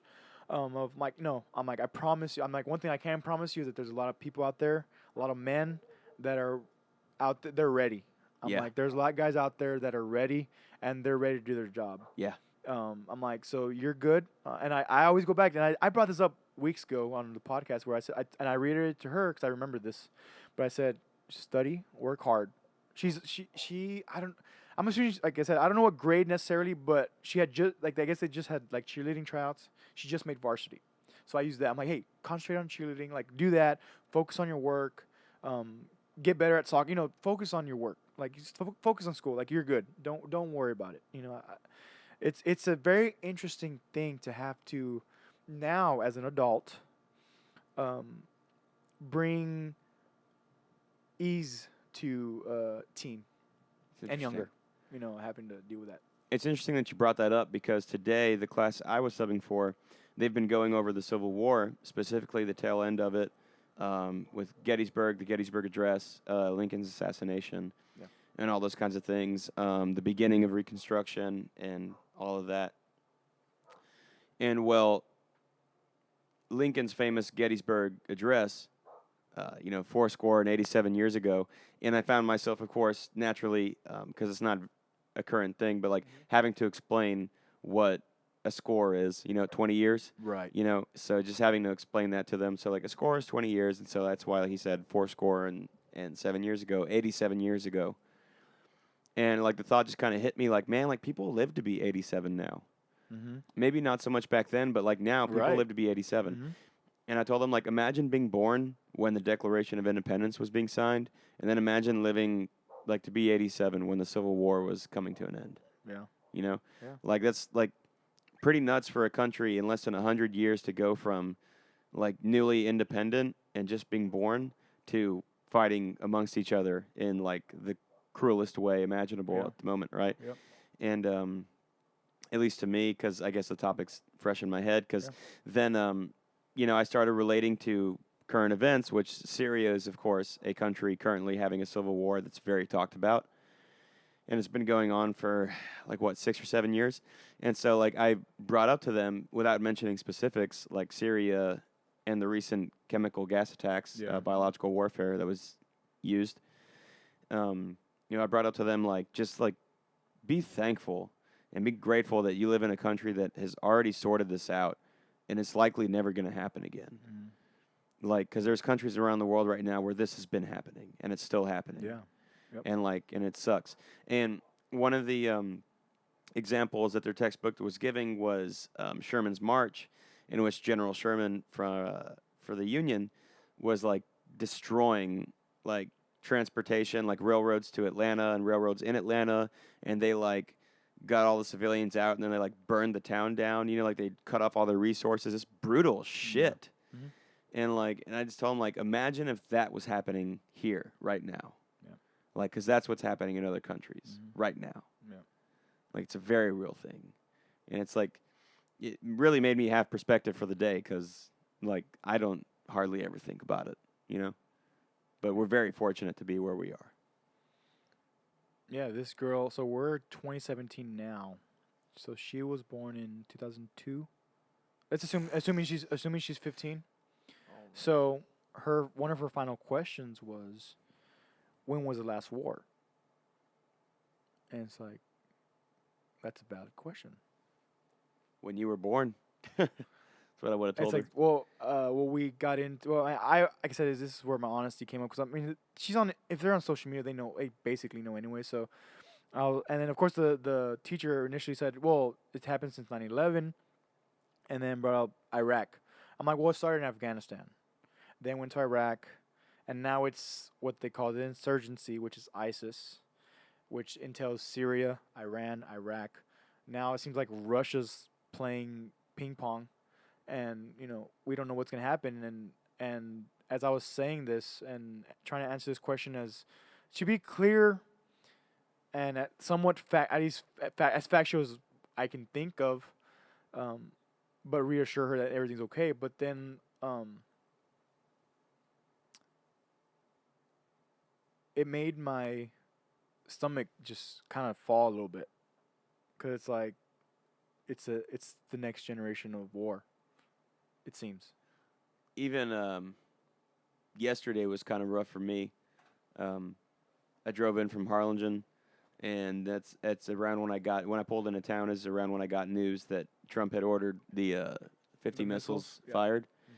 and that for me was kind of like a damn, like Mhm. just kind of moment. It's kind of stood there like. I mean, I remember us being at war, like when we were like children, Mhm. like with like 9/11 happening, and then entering into that conflict. But now, it's kind of, I don't want to say been stagnant, but it's been kind of spread out, Yeah. and definitely not as active. It doesn't Yeah. seem. I mean, at some point we were trying to like get done. I mean, be done Trying with to it. just kind of stabilize Yeah, ourselves just for a little stabilize bit. yeah, just have some And a dry year. I mean, it hasn't even been that now. yeah, and now this, and I mean, a lot of people are saying like Trump's like trying to start a war, and it's like, well, it'll depend on how the Syrian government decides to react, but Yeah. very well maybe Yeah. that's definitely in the conversation Yeah. that there may be a war. Yeah. So So right, and it just again made me self conscious. Like, okay, and I'll be honest with you guys here. Is like, okay, do I go? Do I stay? Because like, if I go, okay, I'm fighting a mission. If I stay, I'm here to protect everybody that I know that needs to work. Does that make sense? Like, I shoot my pistol, I shoot shotguns, I shoot rifles. Um, it's a heavy dichotomy just to think about, because we don't know what's gonna happen. This is gonna happen for the next few months. This was just the chemical attack, and now we answered. There's gonna be another answer to that, yeah, whatever it is, whether it's silence, which is hopeful, but maybe that's the nerving thing, is we are at a point of uncertainty at this moment because of the question and answer that just happened between Syria's motions and then our answer. This is a specific moment of uncertainty that's going to be resolved within the next, who knows. I mean, honestly, we don't know when. right. At this point, could happen right now. Definitely a specific moment of uncertainty. Leaping into a more general topic on uncertainty, do you feel like we're constantly living in moments of uncertainty? I think that's why I am trying to learn everything I can every day. Mm. To lessen the uncertainness. Yeah, because like the fasting is like, well, I know it helps me cut weight, but now I know more facts, so I know it also helps my immune system. Yeah. Like and it wasn't, and for me it's not so much uncertainty, but going, I don't want to dive back. We've already talked about fucking plenty about fasting, but going back to the state of uncertainty, I think that's definitely a topic we can dive deeper into with more factual stuff and more actual maybe self accounts. But yeah, uncertainty, and I definitely feel like that because my brain is nor thinking nor ignoring what's going on, but we have no idea what's going to happen. The next hours, days, months, don't know. Yeah, as long as it hasn't happened, I think Mm-hmm. you don't know exactly what will happen. Right. So of You course, can only make predictions. Yeah, Yes. just go off what you can there's see. still way I- too many variables for you to guarantee what will happen. Right. Yeah, there's too many variables. And I did watch last night. I did watch one of the videos of like these of them trying to just wash these kids and men and women off with a chemical, and of course people just suffocating themselves and in broad daylight. I mean, the sun's out. Go ahead. I saw the same highlight reel. That's terrible to say. Yeah. Rephrased. Edit that out. I saw the same video that I feel like you're talking about, and like I just started like bawling my eyes out, Yeah. man. I was like, I can't believe like And people did that to other people. right, and all I think about is fucking train harder. That's all I can think about right now. And like today at the gym, dude, Brian, if you would have been there, you'd have seen my fucking no mercy. Like I know you see it most of the time, Right. but I was at fucking level 11 today. What happened? Well, because, dude, 15 minutes before the bell rings, this girl slaps this question on me that raises this uncertainty. So I go to this gym that these people are complaining about petty stuff, and I'm like, I'm not having it today. And I told him why. I told him about like this little girl thinking about the draft and whether she's telling me the truth about or not about whether she has someone in the family that maybe can go or is in the family or whatever. Um, and a few of them got it, and they left me alone in that sense. Like they weren't picking at me. Sometimes they pick me because sometimes I'm too serious, which I understand that I am too serious sometimes. But today was just not a day to push that button. And once I told them my reasoning to why, and I didn't even go into the train. I'm just going to my thought process as far as training now. It's like, yes, I'm gonna get up early tomorrow and train my ass off and just go shoot my pistol this week and go clean the shotgun at the ranch. You know, make sure all that stuff's good to go. You know, that's what I'm thinking of. That's the stuff I'm thinking of. You know, so that at least I can mitigate the uncertainty of, can I shoot a gun? Yes. Can I protect those around me? I will try my best. I will do what I can. Because the uncertainty level right now of the United States, Syria, ISIS, and Russia in particular is very unknown right now. So all I'm thinking about is training. You know, that's all I'm thinking about. Mm-hmm. Where some people are like, oh my God, I hate Trump. Oh my God, I knew Trump was bad. Who gives a fuck? At this point, who gives a fuck? It's about you. If they come into your door, no one's gonna be fucking around for you. That's what I think about. So yeah, so Brian, that's what I mean at the gym today. It's like, I don't have time. I'm here to beat your ass so you can burn that many more calories, so you can be that much more fit. So that if I tell you to jump, you'll jump a second faster than not. If I tell you to hit the floor a second faster than I tell you. Today there's a lot of burpees, a lot of fucking burpees today. Love it. The last client I had today, she's like, "Hey, can we take a selfie so I can post about you liking burpees?" I said, "Yeah, sure." And we took a selfie, and she posted on social media like, this guy says burpees are good. And I said, going back to my actual mindset versus what I was relaying out. Of course, I think I brought this up to Eddie. Maybe last week went over extreme ownership of like paranoia, but it's that uncertainty. Well, how do you combat uncertainty? You train or you study or You prepare. If you're uncertain about the test, you study for a test. If you're uncertain about the what's the word I'm looking for? The job interview, then you make sure you have your facts right. And be factual. Don't freaking lie either. I feel like that goes back to the other stuff we've talked about of, white lies and, how that can tell into worse things, by doing that. And but anyways, that's my mindset about this situation. The uncertainty, fucking train harder. Go to the gym tomorrow, do that. Man, uncertainty is like one big gasoline for you. It is.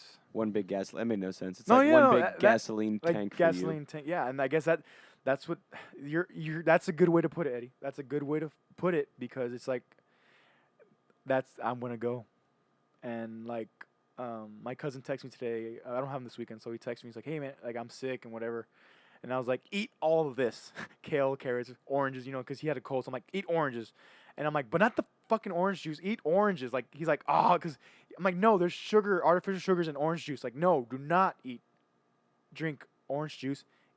Peel a damn orange and eat an orange. Supplement it with the fiber it comes with. Yeah, like the real thing and whatever. And he's like, okay, whatever. And he did it, whatever. I trust him. But because in particular today, reeling all this in, abusing the system, not using the system, pushing the norm, being complacent, being a normal person, doing normal things. I'm not saying I don't push the limit a bit much too sometimes, but when days like today happen or events like Syria's chemical bombings happen, I hope it for those listening, gives a better sight to why. If I can give you the why, hopefully you can understand and you can have less uncertainty about what I'm doing.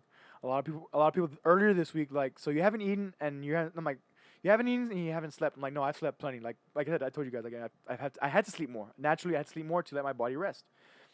So I'm like, all that shit's out the fucking window. All of it's out the window. It doesn't matter. And you need to sleep. I'm like, the shit that I'm thinking about is more important than sleep. I'm like, I'm gonna sleep when I'm exhausted, and I will sleep at peace. I've said this already. I've reiterated this probably time and time again. And for those who talk to me on a daily basis, they know this too. That I will go to sleep when I'm exhausted, and I end up sleeping better anyways. 'Cause I'm so tired. I don't wake up in the middle of the night. Oh my god, I have work in 3 hours. I go to sleep. My alarm goes off. It's like, okay, time to get up. Time to get going again. Whatever. Let's wrap it up there. Thank you, gentlemen. Very tasty today and very real. That I hope for our friends in Houston, I hope you train harder. For our friends in McAllen, train harder. That's what I'm going to leave you with, is train harder, work harder.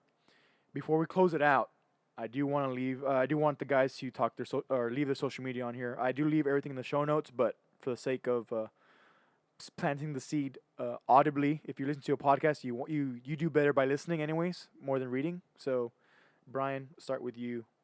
You can all your social media. Just start with whichever way you want. Twitter, you can find me on Twitter at Brian Alejandro _. That's BryanAlejandro _. And if you want to go ahead and follow me on Instagram, you could do so at the intronaut _. That's THEINTRONAUT _. Eddie. My Twitter handle would be at EddieSigns3, EDDIESAENZ 3. Instagram is very similar, only it's EDDIE _SAENZ 3. Awesome. My Twitter is Andy Walker _lead. And then my Instagram is now, I was able to change it just for the sake of having the same, so people have to memorize two different ones. I was able to add lead at the end. So my Twitter and Instagram are now Andy Walker _lead. Good deal. So I was kind of happy. I'm like, oh, thank God, because Twitter you can't change it. Instagram you can. No, you used to. Honestly, Yeah, you used to. I know at some point I did You because I had a used to. different name. Right. No, yeah, me too. I remember changing everything when you were able to change it, but I know at some point Twitter did do away with that feature. Instagram, however, lets you still do that. So I'm able to keep that consistent. Andy Walker _lead, Instagram and Twitter. My Tumblr again is kratos-4-all.tumblr.com. I've got to drop that your Tumblr is fucking incredible. I love your Tumblr. And my Tumblr is my down to the bone thought. If you want 100% honesty, or like sometimes they won't come up to the podcast, or if I see something that doesn't irk me but maybe affects me, my Tumblr is, and I just started it. I mean, I only have a few posts, maybe a couple weeks in. Because I just felt I needed to put these thoughts somewhere so I can keep working. It's like the monkey mind that Tim Ferriss talks about. This is just another element of a branch off the podcast. Where podcast, we talk about these relevant things. We talk about what happens day to day in our weeks, retrospective stuff, things. Now, I think now I'm gonna start reading like newspaper articles. Finding these things like what Noel posted is like, okay, cool. Like interesting separation that I didn't even know existed. And then Tumblr lets me just say everything. And I edit very minimally in the sense of I only do like basically grammar, or not grammar, like punctuation edits. Basically, whatever I say there is what I mean to say, and I just need to let it out, and that's it. Whoever reads it, cool. If you don't read it, cool. You're listening right now. It's all good. I don't promote it. I don't promote it as much. I just promote it that one time that I post it. Whenever I get it done, whether it's 3 o'clock in the morning, whether we're on the road. One of the last ones I wrote, we're literally on the road, and I have my little Bluetooth keyboard, and I have my phone there, and I'm typing. I'm typing as we're going, and the guys are talking about whatever, and it's completely relevant to whatever is on the post, and that's what that is. So Kratos, KRATOS -4-all.tumblr.com. One thing that I want you to consider for yourself and for how you communicate with others is by using this quote, or finding a way to use this quote. that I found Jocko podcast episode 66 about minute 48. He's reading, I don't know if it's a letter or like a manuscript that's done by H.R. McMaster, which I believe he did some type of field manual or something that obviously Jocko uses and military uses. So the quote is, "You got to come in with your ears open. You can't come in and start talking. You really had to listen to people.